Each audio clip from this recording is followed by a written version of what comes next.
बाबा जी और हुजूर जी की प्यारी साध संगत जी, राधा स्वामी जी संगत जी, आज का यह संदेश हम सबके दिल के बहुत करीब है। कल 26 अक्टूबर को इस महीने का अंतिम भंडारा डेरा व्यास में अत्यंत प्रेम, श्रद्धा और शांति के वातावरण में संपन्न हुआ। पूरा डेरा परिसर हजारों लाखों श्रद्धालुओं से भरा हुआ था। हर कोई अपने सद्गुरु बाबा जी के दर्शन पाने की आस में दूर दूर से पहुंचा था। लेकिन इस बार का भंडारा कुछ अलग रहा। संगत का मन भारी था। माहौल थोड़ा उदास था क्योंकि 24, 25 और 26 अक्टूबर तीनों दिन बाबा जी स्टेज पर नहीं आए। हर किसी के दिल में यही सवाल था, बाबा जी कहाँ हैं? आज दर्शन क्यों नहीं हुए? हाँ, 25 अक्टूबर को बाबा जी ने ओपन कार में बैठकर संगत को दर्शन जरूर दिए थे। उन कुछ ही क्षणों में जब बाबा जी की झलक मिली, पूरा मैदान राधा स्वामी जी के जयघोष से गूंज उठा। संगत की आंखें नम थीं, लेकिन दिल में एक अजीब सी शांति और अपनापन था, क्योंकि बाबा जी की एक झलक ही जीवन में नई ऊर्जा भर देती है। फिर भी सच्ची संगत का मन तभी भरता है जब बाबा जी स्टेज पर आकर भंडारे की रहमत बांटें, सवाल जवाब करें और अपने दिव्य दर्शन से सबको निहाल कर दें। लेकिन इस बार ऐसा नहीं हुआ। कई लोगों के मन में प्रश्न उठा, क्या कोई विशेष कारण है? क्या बाबा जी अस्वस्थ हैं? क्या संगत को चिंतित होना चाहिए? संगत जी प्रेम पूर्वक निवेदन है, चिंता की कोई आवश्यकता नहीं है। सद्गुरु कभी भी कुछ भी बिना कारण नहीं करते। हर बात, हर निर्णय, हर परिस्थिति मालिक की योजना के अनुसार होती है। कभी कभी बाबा जी बाहरी कार्यक्रमों से विराम लेकर आंतरिक सेवा, प्रशासनिक कार्य या रूहानियत से जुड़ी गहराइयों में व्यस्त रहते हैं। और याद रखिए, सद्गुरु कभी संगत से दूर नहीं होते। भले ही हमारी आंखें उन्हें मंच पर ना देखें, लेकिन उनकी निगाह, एक कृपा हर पल हमारे ऊपर बनी रहती है। बाबा जी ने खुद कई बार फरमाया है कि सच्चा दर्शन तब होता है जब अंदर बैठकर आत्मा को शब्द से मिलाया जाए। बाहर के दर्शन एक शुरुआत है, पर असली मिलन भीतर होता है। संगत जी, अब बात करते हैं कि बाबा जी पिछले तीनों दिन स्टेज पर क्यों नहीं आए। कुछ लोग कह रहे हैं बाबा जी की तबीयत ठीक नहीं है, तो कुछ का कहना है बाबा जी जानबूझकर संगत से दूर हो रहे हैं ताकि संगत का अटैचमेंट हुजूर जी के साथ बढ़ सके। संगत जी, इस बात में कोई दो राय नहीं है कि आज संगत का अटैचमेंट बाबा जी के साथ बहुत ही ज्यादा है, क्योंकि हम पिछले 35 सालों से बाबा जी के दर्शन करते आ रहे हैं, बाबा जी से सवाल जवाब करते आ रहे हैं, और यह अटैचमेंट स्वाभाविक भी है। लेकिन सच ये है कि बाबा जी की ना तो तबीयत खराब है और ना ही बाबा जी जानबूझकर संगत से दूर हो रहे हैं। बाबा जी विदेश यात्रा से वापस लौटे थे, और अब क्योंकि बाबा जी ने अपने कंधों का बोझ हल्का करने के लिए हुजूर जी को जिम्मेदारी सौंप दी है, तो बाबा जी अब ज्यादातर समय आराम करना चाहते हैं। बाबा जी ने सब कुछ बहुत ही सोच समझ कर किया है। अगर हम शुरुआत से देखें तो जब हुजूर जी को गद्दी देने की बात सामने आई थी, तब से लेकर आज 1 साल से ज्यादा समय हो गया है। बाबा जी ने खुद धीरे धीरे हुजूर जी को संगत के लिए इस तरह से तैयार किया कि हुजूर जी को कभी भी कोई दिक्कत ना आए। आज हम देख रहे हैं कि हुजूर जी खुद ही अकेले कितने बड़े बड़े भंडारे संभाल रहे हैं। यह सब बाबा जी की असीम कृपा और उनके मार्गदर्शन का ही असर है।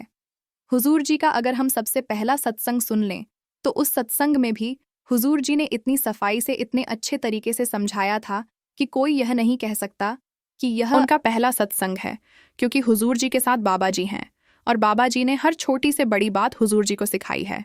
लेकिन अब क्योंकि आगे सब कुछ हुजूर जी ने ही संभालना है, इसलिए बाबा जी अब अपना बोझ और हल्का कर रहे हैं। पहले बाबा जी की भले तबीयत ठीक होती या ना होती, सत्संग कभी भी कैंसिल नहीं होता था। हमने कई बार देखा कि कुछ सत्संग में बाबा जी की तबीयत का अंदाजा उनकी आवाज़ से लग जाता था, लेकिन फिर भी बाबा जी 1 घंटे से ऊपर का सत्संग करते थे, क्योंकि तब हुजूर जी नहीं थे और पूरी जिम्मेदारी बाबा जी के कंधों पर थी। लेकिन अब क्योंकि हुजूर जी सब कुछ संभाल रहे हैं, तो बाबा जी आराम करते हैं।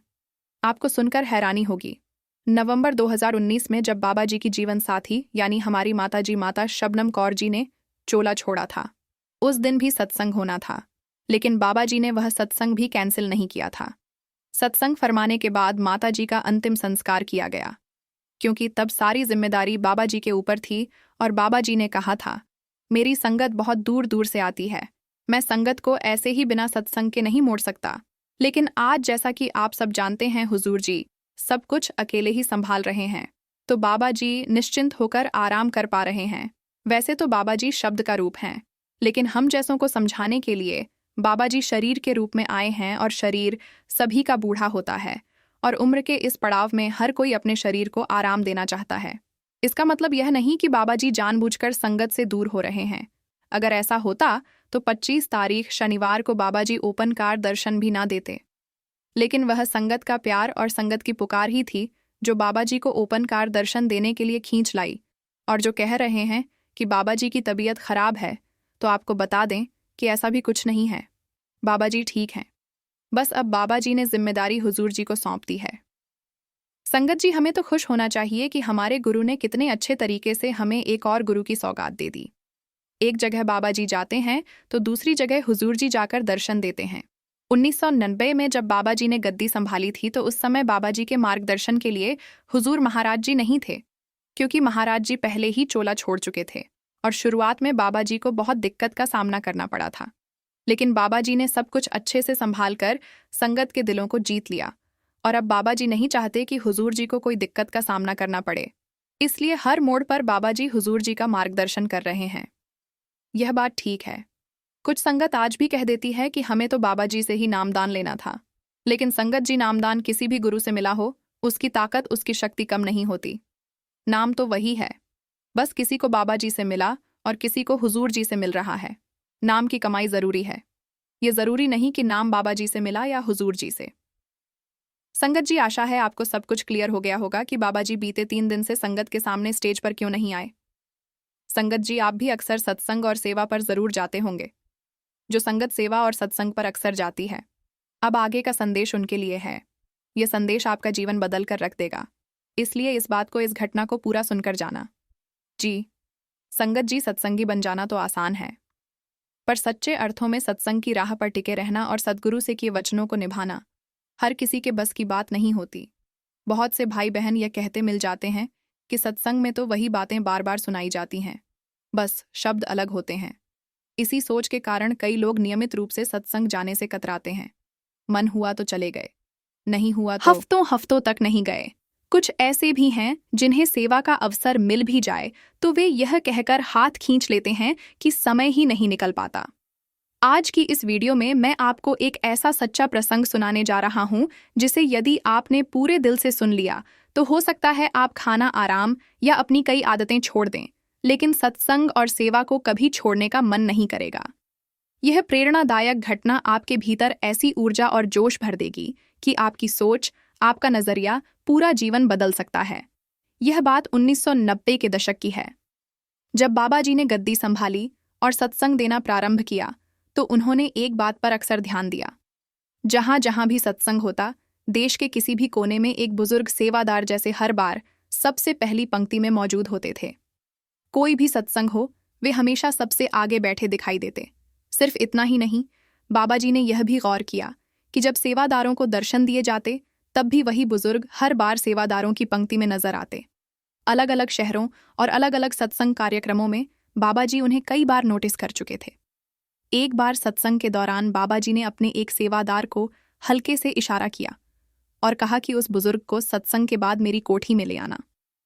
सत्संग समाप्त होने पर बाबा जी मंच से नीचे आए और अपनी कोठी की ओर चले गए। जिसे जिम्मेदारी दी गई थी, वह सेवादार तुरंत उस बुजुर्ग के पास पहुंचा और बोला, बाबा जी आपको भीतर बुला रहे हैं। यह सुनते ही बुजुर्ग की खुशी का ठिकाना नहीं रहा।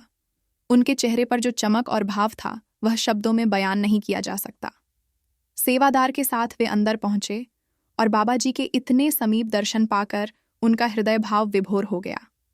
बाबा जी ने प्रेम से पूछा, बाबा जी, मैं आपको हर सत्संग में सबसे आगे बैठा देखता हूँ।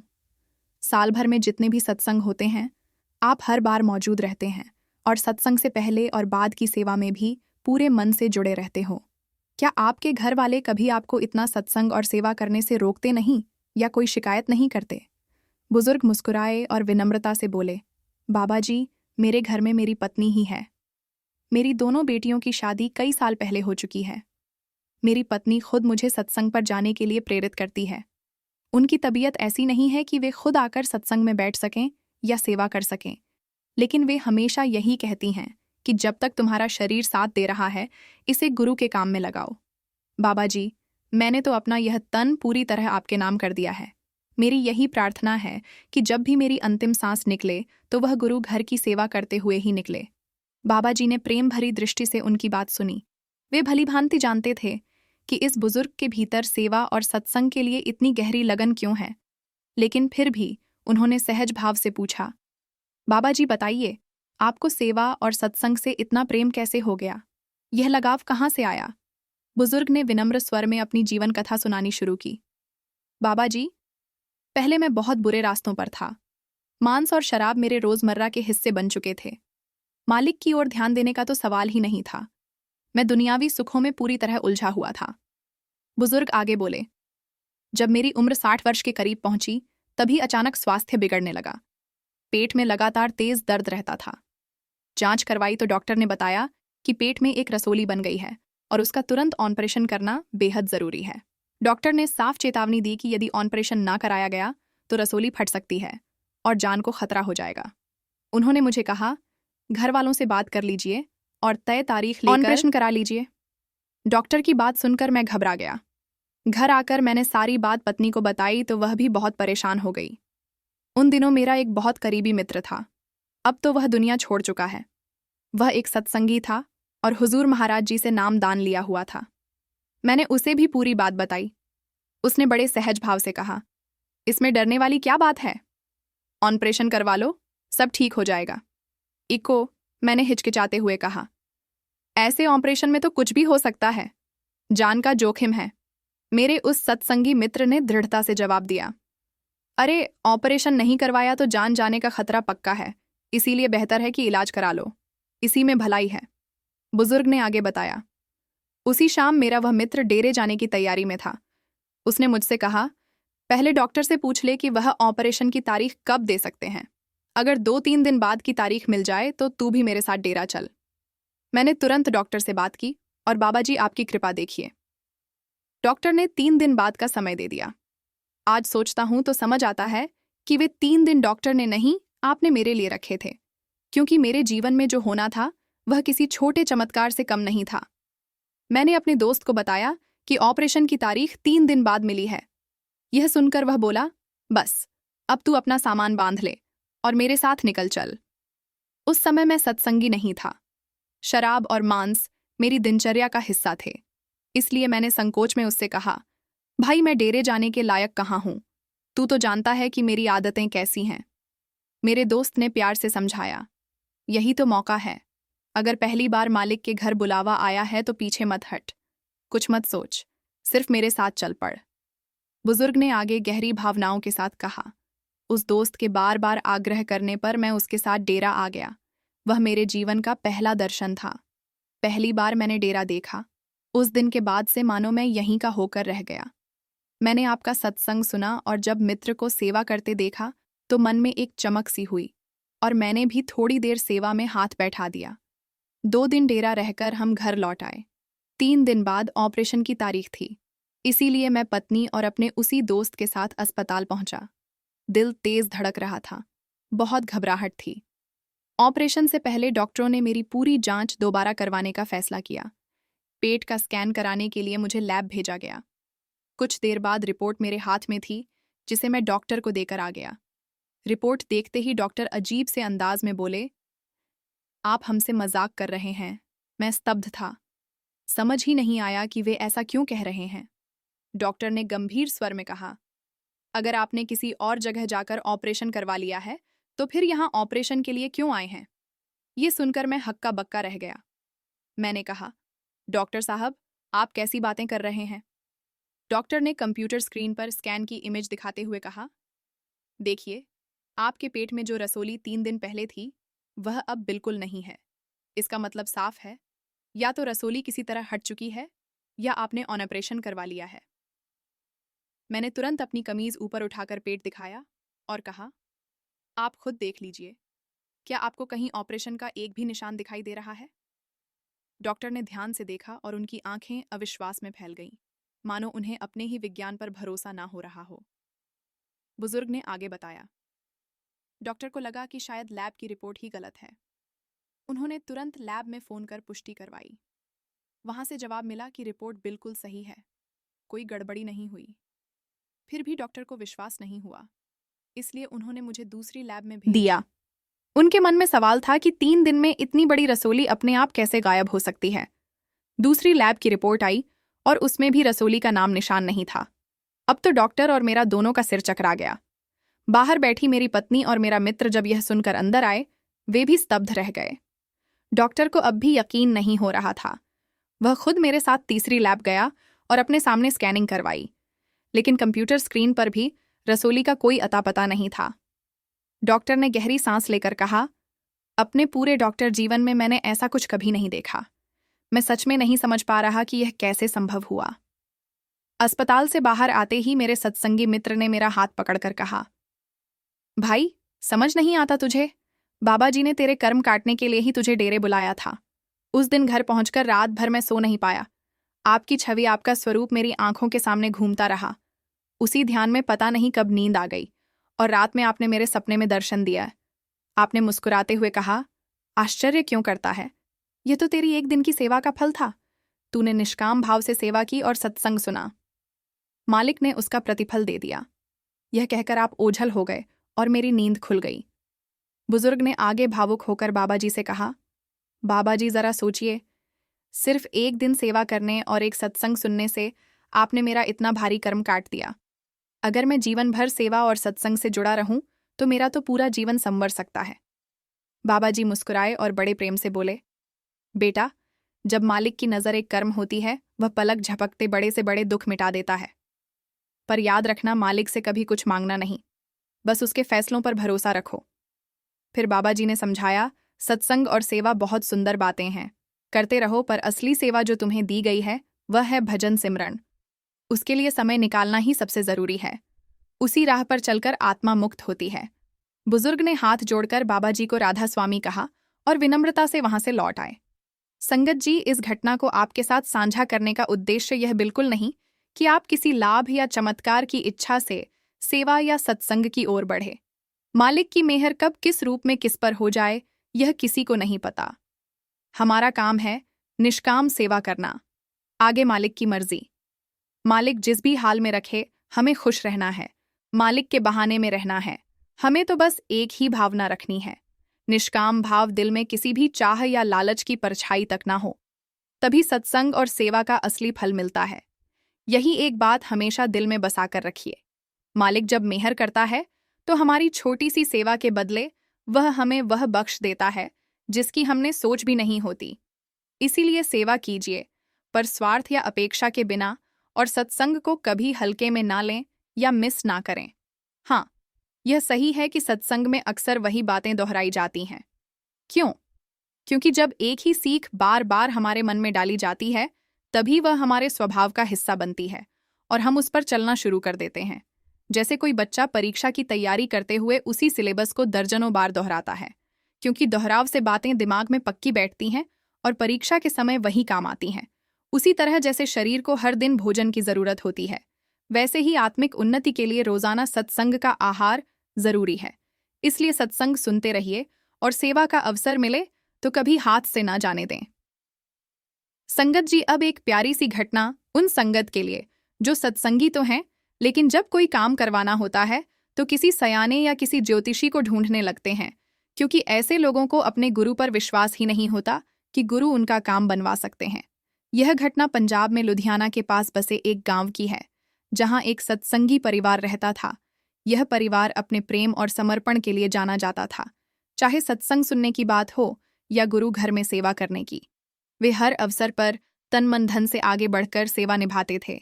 उनके घर के बिल्कुल पास एक हिंदू परिवार रहता था। दोनों घरों की महिलाओं के बीच गहरी मित्रता थी। समय के साथ उस हिंदू परिवार का बेटा पढ़ाई के लिए विदेश जाने की तैयारी करने लगा। परिवार ने बड़े अरमानों से उसके लिए वीजा आवेदन किया, लेकिन पहला आवेदन रिजेक्ट हो गया। उन्होंने हिम्मत नहीं हारी और कुछ दिनों बाद दोबारा आवेदन किया, मगर इस बार भी वीजा नहीं मिला। लगातार इनकार मिलने से परिवार बेहद मायूस हो गया। न सिर्फ उनका मन टूट रहा था, बल्कि बार बार आवेदन करने में उनका काफी पैसा भी बर्बाद हो चुका था।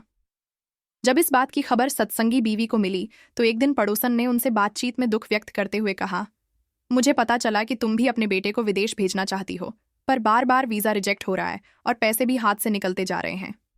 इसके बाद उसने बड़ी आत्मीयता से सलाह दी, तुम परेशान मत होना, जहां से हमने अपने बेटे का वीजा लगवाया था। तुम भी एक बार वहीं से कोशिश करके देखो, शायद इस बार सफलता मिल जाए। कुछ समय बाद सत्संगी बीवी ने अपनी पड़ोसन की बात मानकर उसी जगह से फिर एक बार अपने बेटे का वीजा आवेदन कर दिया, लेकिन किस्मत ने इस बार भी साथ नहीं दिया। वीजा फिर से रिजेक्ट हो गया। यह लगातार असफलता उनकी हिम्मत तोड़ने लगी।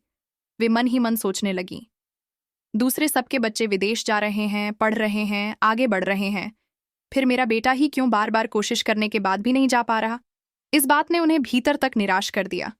ये देखकर उनकी पड़ोस वाली बीवी ने सलाह दी, तुम मेरे साथ हमारे पंडित जी के पास चलो, अपने बेटे की कुंडली भी साथ ले चलना, शायद कोई कारण निकल आए। सत्संगी बीवी ने तुरंत इनकार कर दिया और बड़े विश्वास से कहा, मुझे मेरे सद्गुरु पर पूरा भरोसा है। मेरा काम जब होना होगा, मेरे मालिक खुद रास्ता खोल देंगे। उनके घर देर हो सकती है, लेकिन अंधेर कभी नहीं। लेकिन पड़ोस वाली बीवी के लगातार आग्रह करने पर वे अंततः बेटे की कुंडली लेकर उसके साथ पंडित के पास चली गई। दोनों ने पंडित जी के सामने बैठकर पूरी समस्या बताई। पंडित ने कुंडली देखने को कहा तो उन्होंने अपने बेटे की कुंडली आगे बढ़ा दी। जैसे ही पंडित ने कुंडली पर नजर डाली, उसके चेहरे के भाव बदल गए। कुछ क्षण रुककर वह बोला, आपके बेटे को अब तक जो भी सुरक्षा मिली है वह सिर्फ आपकी वजह से है। आपके सद्गुरु की कृपा आप और आपके परिवार पर लगातार बनी हुई है। इसी वजह से किसी भी प्रकार की बड़ी विपत्ति आपको कभी छू नहीं पाई। आपके गुरुजी का संरक्षण आपके घर को ढाल बनकर घेरे हुए हैं। फिर वह पंडित आगे बोला, कुंडली के अनुसार यदि आपका बेटा अभी विदेश चला गया तो उसके गलत संगत में पड़ने और नशे की लत में फंसने की संभावना बहुत अधिक है।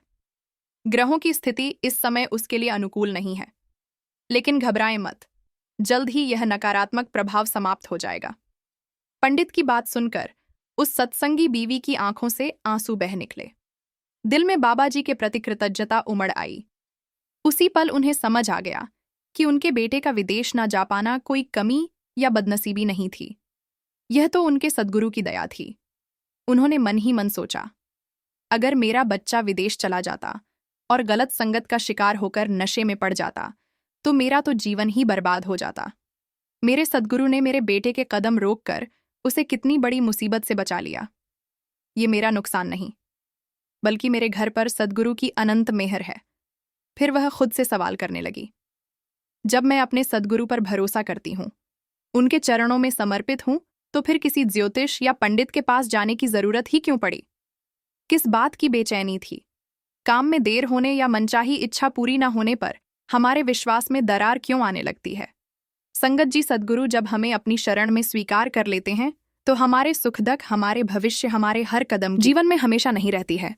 इसीलिए इन 15 मिनट को खुद के लिए निकालो या थोड़ा सा समय खुद को दो कि मैं कौन हूं। मैं एक शांतिपूर्ण ऊर्जा हूं। इसलिए हम आपको यह 4 महत्वपूर्ण बातें बताते हैं, तो हमें केवल इनको सुनना ही नहीं है, हमें यह अपनाना भी है।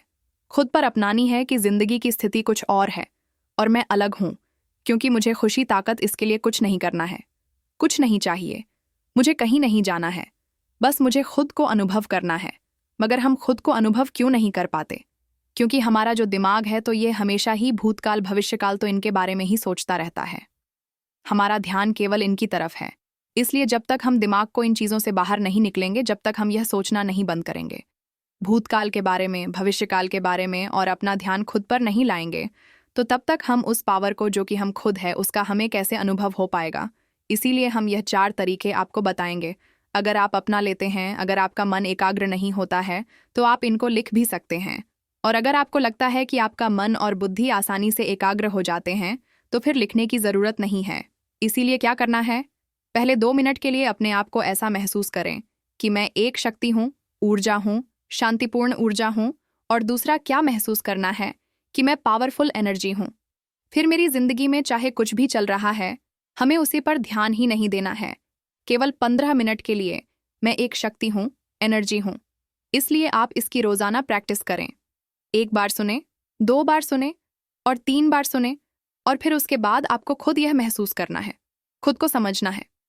एक तरीका तो यह है कि हम यह सुने, और दूसरा तरीका है कि आप खुद पर ध्यान देना सीख जाएं, खुद को समझना सीख जाएं। क्योंकि अगर आप अपने मन को समझना सीख गए और आप 15 मिनट के लिए बैठ गए शांति से, तो फिर देखना कि आपका अपने मन पर कंट्रोल आता जाएगा। आपका मैन आपके कहने में हो जाएगा, आपके वश में हो जाएगा। इसीलिए हमें यह करना है, पूरे दिल से अपने ध्यान को बाहर से पूरी तरह से हटाकर खुद पर केंद्रित करना है। अपना पूरा ध्यान बाहर की बातों से, बाहरी विचारों से खाली कर देना है, हटा देना है और अपने पूरे ध्यान को खुद पर ले आना है। मेरी जिंदगी कैसी चल रही है, कोई क्या कर रहा, फलाना क्या कर रहा है, वह क्या कर रहा है, और लोग मुझे क्या कह रहे हैं, तो केवल थोड़े समय के लिए इन्हें अपने दिमाग से बाहर निकाल दें, क्योंकि यह ऐसी चीज़ है जो कि मेरे कंट्रोल में है ही नहीं। और अपने पूरे ध्यान को खुद पर लगाएं और थोड़े समय के लिए अपने दिमाग से सभी नेगेटिव विचार बाहर निकाल दें और भूतकाल और भविष्यकाल को भूल जाएं। केवल थोड़े समय के लिए, यहाँ तक कि आप अपने इस शरीर को भी भूल जाएं कि मेरा शरीर है ही नहीं। बस आपका मस्तिष्क इस बात को नहीं मान रहा है। और इसका भी एक कारण है कि दरअसल हमारे मस्तिष्क को इस तरह से ट्रेंड किया गया है कि आज वह अपनी कुछ बेसिक बातों को भी भूल गया है। और इसलिए जैसे आप अपने मस्तिष्क को व्यर्थ की चीज़ों से हटाने में सफल हो जाते हैं, क्योंकि ध्यान में पहुंचने की प्रथम स्टेज है, तो फिर आप सो जाते हैं। इसीलिए आज मैं आपको कुछ ऐसा बताने जा रहा हूं जिससे कि फिर आपका मस्तिष्क खुद आपको ध्यान की अवस्था में ले जाएगा और फिर उसे अवस्था में जाना आपके लिए इतना आसान हो जाएगा कि फिर आप सोचते ही ध्यान में प्रवेश कर जाएंगे। और ध्यान ही नहीं, बल्कि यह एक कॉन्सेप्ट आपकी जिंदगी से वह सभी चीज़ें जिनको संत महात्मा कहते हैं कि यह आपके जीवन की उन्नति में रुकावट पैदा करती है, आपको पूरी तरह से समझ में ए जाएगी, तो फिर आपका दिमाग उन विचारों से हट जाएगा। अब इस स्थिति में आप विचारों से घिरे तो हो सकते हैं, मगर उन विचारों से प्रभावित नहीं होंगे। अब इसको ऐसी स्थिति समझो कि मान लो कि आप एक ट्रेन में बैठे हुए हैं और ट्रेन लगातार चल रही है, और फिर ट्रेन चाहे ही एक जगह से दूसरी जगह दौड़ लगा रही है, जा रही है, मगर उसके अंदर आप एकदम एक जगह पर बैठे हुए हैं और उसे ट्रेन को दौड़ते हुए देख भी रहे हैं। और इसी तरह से हमारे विचार हैं, वह ट्रेन बनकर भागते रह जाते हैं और आप सिर्फ भीतर बैठकर उन्हें देखते रहते हैं। और फिर जब आपके अंदर यह अनुभव पैदा हो जाता है कि मैं विचार नहीं हूं, तो फिर उसी सब में विचार खत्म होने शुरू हो जाते हैं, निर्जीव होने लग जाते हैं। क्योंकि विचारों की शक्ति ही इसमें है कि हम समझे कि वे हमारे हैं, हम अपने आप को उनसे जोड़े रखें। इसी से विचार शक्तिशाली हो जाते हैं। और फिर जब आप अपने आप को विचारों से अलग कर लेते हैं, तो फिर विचार खत्म होने शुरू हो जाते हैं। जब आप किसी से विवाद करने पर उतर जाते हैं, उसका कारण सिर्फ यही है कि आप अपनी बात को अपना मानकर उससे ऊपर रखना चाहते हैं।